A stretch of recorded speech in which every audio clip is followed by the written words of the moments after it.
नमस्कार साथियों, सबसे पहले आपको शारदीय अभिनंदन। बहुत ही पवित्र समय है, दुर्गा पूजा का समय। आप सबको बहुत बहुत अभिनंदन। साथियों, आज माननीय प्रधानमंत्री जी ने कैबिनेट में करीब करीब 1,20,000 करोड़ रुपए के फैसले लिए हैं। बड़े फैसले हैं और जैसा आपने देखा लगातार इन 11 वर्षों में, और विशेषकर जो प्रधानमंत्री श्री नरेंद्र मोदी जी की ऐतिहासिक तीसरी टर्म है, इसमें हमारे सेंट्रल गवर्नमेंट एम्प्लॉयज़ को, देश भर में सेंट्रल गवर्नमेंट एम्प्लॉयज़ को और पेंशनर्स को कई नई सौगातें दी गई है। उसमें आज एक नई सौगात है डीए और डीआर बढ़ाना और केंद्रीय विद्यालय बढ़ाना, और हमारे जीवन में, खासकर शाकाहारी लोगों के जीवन में दाल का जो महत्व होता है उसके लिए आत्मनिर्भर बनने का मिशन बना, और अन्नदाताओं के लिए रबी सीज़न के लिए बहुत अच्छी एक बढ़ोतरी हुई है एमएसपी में। साथ ही साथ असम में कालियाबोर नुमालीगढ़ एक बहुत ही इम्पॉर्टेंट सेक्शन है हाईवे का, उसका 4 लेनिंग आज अप्रूव हुआ है, और एक फ्यूचरिस्टिक बायोमेडिकल रिसर्च का प्रोग्राम अप्रूव हुआ है। और शेष में जो हम सब के लिए प्रेरणादायी और आज़ादी की लड़ाई में बहुत एक इम्पॉर्टेंट माइलस्टोन रहा वंदे मातरम, ये गीत, इसके 150 वर्ष पूरे हो रहे हैं, उसको सेलिब्रेट करने का आज निर्णय लिया गया है। मैं आता हूँ एक एक विषय पे। हमारे सभी केंद्रीय कर्मचारियोयों को, पेंशनर्स को बधाई। आज से 1/7/2025 से डीए और डीआरएस रिलीफ 58% हो जाएगा, यानी 3% बढ़ा। बहुत ही बड़ी अच्छी बढ़ोतरी है ये, और करीब करीब 49 लाख एम्प्लॉयज़ और 69 लाख पेंशनर्स को इसका सीधा लाभ मिलेगा देश भर में। बहुत ही अच्छा इसका इम्पैक्ट रहेगा। साथ ही साथ जो जैसा होता है केंद्र सरकार के बढ़ाने के बाद में राज्य सरकार के एम्प्लॉयज़ को भी इसका सीधा बेनिफिट मिलता है। टोटल करीब करीब 10,084 crore rupees per year extra मिलेगा हमारे सभी केंद्रीय कर्मचारियों को प्लस पेंशनर्स को। साथियों, एक बड़ा निर्णय लिया गया नए केंद्रीय विद्यालय खोलने का। 5,863 करोड़ के इन्वेस्टमेंट से देश भर में नए केंद्रीय विद्यालय खोले जाएंगे। जैसा आप जानते हैं कि केंद्रीय विद्यालय एक बहुत ही अफोर्डेबल लेकिन हाई क्वालिटी एजुकेशन के लिए फेमस है। अगर आप नीचे वाला ये टेबल देखेंगे, इस टेबल में आपको दिखेगा रिजल्ट्स का कंपैरिजन क्लास 10 और क्लास 12 में। Performance of Kendriya Vidyalaya has always been significantly better than rest of the entire education system. जैसे 23, 24 और 25 के 3 रिजल्ट्स हैं यहाँ पर। 25 में तो 99.5% रिजल्ट है क्लास 10 का, क्लास 12 का 99.1% है, और कंपेयर करो अगर सीबीएसई की बाकी सब स्कूल से तो 93 वर्सेस 99, 88 वर्सेस 89, सिग्निफिकेंट। अब तक करीब देश में 1288 केंद्रीय विद्यालय चल रही हैं। 14 लाख स्टूडेंट्स हैं देश भर में। इसको और आगे बढ़ाने के लिए 57 न्यू केंद्रीय विद्यालय खोले जाएंगे। 57 न्यू केंद्रीय विद्यालय खोले जाएंगे, और इसमें 20 ऐसे हैं जो जिन जिलों में एक भी केंद्रीय विद्यालय नहीं है उनमें 20 जोड़े गए हैं। 14 केंद्रीय विद्यालय ऐसे हैं जो एस्पिरेशनल डिस्ट्रिक्ट में, आकांक्षी जिलों में है, और 4 केंद्रीय विद्यालय लेफ्ट विंग, अब तो वैसे भी एलडब्ल्यूई खत्म होने वाला जल्दी, लेकिन पुराना जो क्लासिफिकेशन था उसके हिसाब से एलडब्ल्यूई जिलों में थे, और हिली एरिया और नॉर्थ ईस्टर्न रीजन में 5 केंद्रीय विद्यालय खोले जाएंगे। 87,000 स्टूडेंट्स को इसका बेनिफिट मिलेगा, और 4,600 एडिशनल टीचर पोस्ट इससे क्रिएट होगी, जो कि बहुत बेनिफिट एम्प्लॉयमेंट में भी आएगा। 5,863 करोड़ रुपए का इन्वेस्टमेंट आएगा इसमें। कैपेक्स 2,586 करोड़ और ऑपेक्स रहेगा 3,277 करोड़ रुपीस का। मैं तीसरे विषय पे आता हूं जो हम सब के जीवन के लिए बहुत ही महत्वपूर्ण है। हम लोग, भारत करीब करीब दुनिया में one of the biggest producers of pulses हैं, एंड ऑल्सो सबसे बड़े कंज्यूमर्स में भी आता है, क्योंकि शाकाहारी जीवन में पल्सेस प्रोटीन का बड़ा सोर्स है। इसीलिए जो शाकाहारी हैं, विशेषकर वेजिटेरियंस हैं, उनके लिए पल्सेस बहुत ही इम्पोर्टेंट सोर्स है। 2024 में भारतीय जनता पार्टी के मैनिफेस्टो में क्लियरली डिक्लेयर किया था कि पल्सेस के लिए, दलहन के लिए एक बड़ा मिशन बनाया जाएगा, जिससे कि भारत इसमें आत्मनिर्भर बन सके, इंपोर्ट न करना पड़े। और बजट में भी इसकी घोषणा की गई थी। तो आज 11,440 करोड़ रुपीस के आउटले के साथ आत्मनिर्भर बनना पल्सेस में, ये एक नया मिशन चालू किया जा रहा है।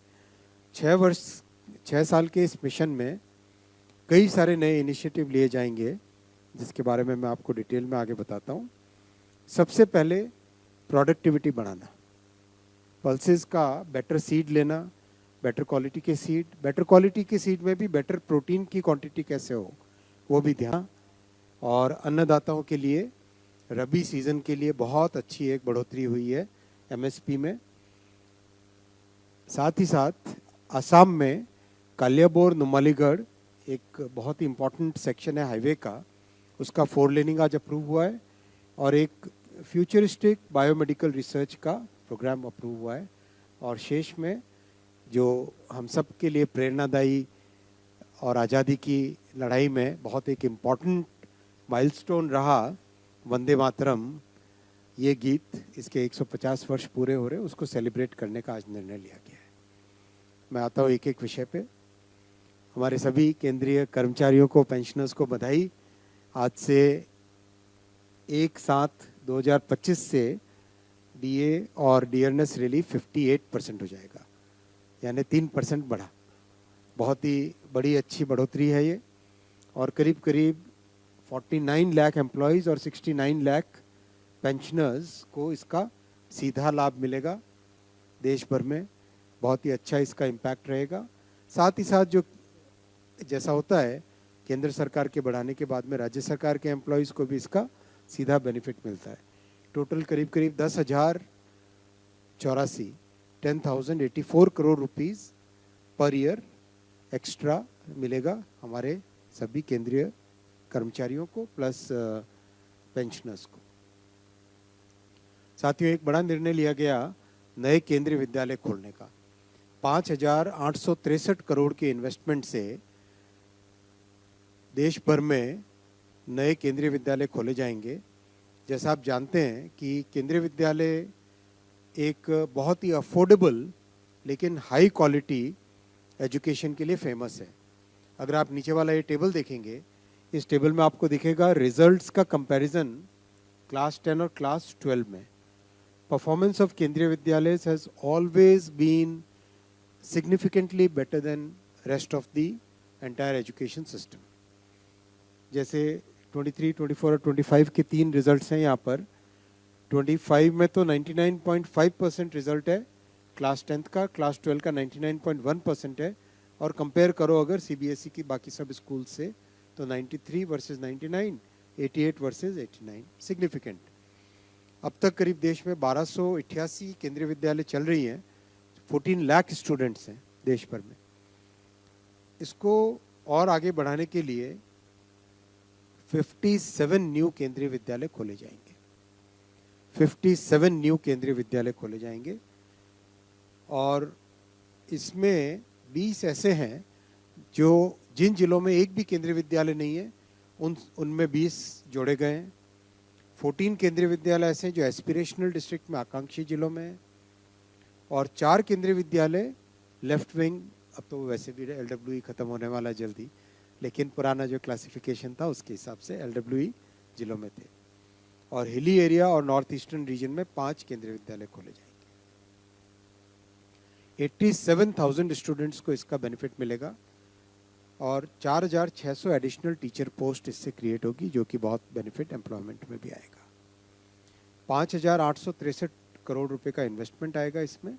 कैपेक्स 2,586 करोड़ और ऑपेक्स रहेगा 3,277 करोड़ रुपीस का। मैं तीसरे विषय पे आता हूं जो हम सब के जीवन के लिए बहुत ही महत्वपूर्ण है। हम लोग, भारत करीब करीब दुनिया में one of the biggest producers of pulses हैं एंड ऑल्सो सबसे बड़े कंज्यूमर्स में भी आता है, क्योंकि शाकाहारी जीवन में पल्सेस प्रोटीन का बड़ा सोर्स है। इसीलिए जो शाकाहारी है, विशेषकर वेजिटेरियंस हैं, उनके लिए पल्सेस बहुत ही इम्पोर्टेंट सोर्स है। 2024 में भारतीय जनता पार्टी के मैनिफेस्टो में क्लियरली डिक्लेयर किया था कि पल्सेस के लिए, दलहन के लिए एक बड़ा मिशन बनाया जाएगा, जिससे कि भारत इसमें आत्मनिर्भर बन सके, इंपोर्ट न करना पड़े। और बजट में भी इसकी घोषणा की गई थी। तो आज 11,440 करोड़ रुपीस के आउटले के साथ आत्मनिर्भर बनना पल्सेस में, ये एक नया मिशन चालू किया जा रहा है। 6 साल के इस मिशन में कई सारे नए इनिशिएटिव लिए जाएंगे, जिसके बारे में मैं आपको डिटेल में आगे बताता हूँ। सबसे पहले प्रोडक्टिविटी बढ़ाना, पल्सेस का बेटर सीड लेना, बेटर क्वालिटी के सीड, बेटर क्वालिटी के सीड में भी बेटर प्रोटीन की क्वांटिटी कैसे हो। रिक्वेस्ट करूँगा आप ये लास्ट कॉलम का पूरा ध्यान दें, margin over cost of production. ये हमारी कॉस्ट ऑफ प्रोडक्शन है, ये प्राइस है एमएसपी, और ये margin over cost of production.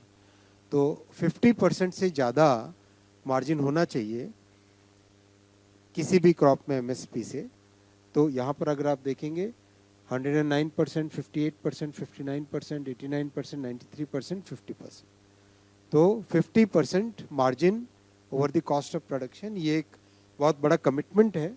इस कमिटमेंट को इस एमएसपी की पॉलिसी में कंप्लीटली फुलफिल किया गया। टोटल एस्टिमेटेड प्रोक्योरमेंट रबी सीजन का 297 लाख मेट्रिक टन एस्टिमेट किया गया है, करीब 300 lakh metric tonne, it's a huge number. और करीब 84,263 crore rupees will be basically the amount paid to farmers in the rabi because of this MSP. पांचवा आज का बड़ा फैसला लिया गया, असम में अगर आप काजीरंगा देखें तो ब्रह्मपुत्र नदी है, उसके बाद में काजीरंगा है, और उसके बाद में बड़े से पहाड़ हैं।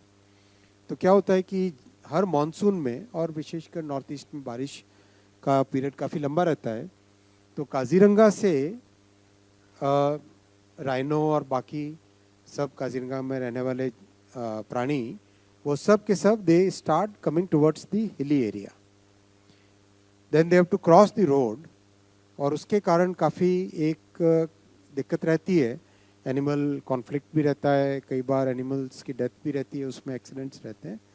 तो ये बहुत बड़ा एक इम्पॉर्टेंट फैसला लिया गया है कि कालियाबोर से नुमालीगढ़ का जो प्रेजेंट स्ट्रेच है उसको 4 लेनिंग किया जाएगा, और उसमें major part will be elevated, a major part will be elevated. आप ये देखो, ये तेजपुर है, तेजपुर के बाद में ब्रह्मपुत्र नदी है, नदी के बाद में आपको देखेगा जहाँ पे आपका ये NH715 का दिख रहा है ना, येलो कलर का symbol, that is basically Kaziranga national park का मेजर एरिया। तो ये जो रोड रेड कलर में दिख रही है, this is the new Kaliabor to Numaligarh, ये नया सैंक्शन हुआ है। हाईवे तेजपुर से लेके झांझी तक का ये सेक्शन है। इसमें काजीरंगा नेशनल पार्क से जाने वाला जो हिस्सा, एक और चीज़ नोट करना दोस्तों, ये प्रेजेंटेशन जोहो का है और ये नक्शा मैप माई इंडिया का है, राइट? गूगल मैप्स नहीं है, मैप माई इंडिया का नक्शा है। अच्छा लग रहा है ना, स्वदेशी। तो इसका मेजर पार्ट एलिवेटेड रहेगा, 34 किलोमीटर एलिवेटेड वायडक्ट रहेगा इसमें, which is passing through the Kaziranga national park. और बहुत इम्पोर्टेंट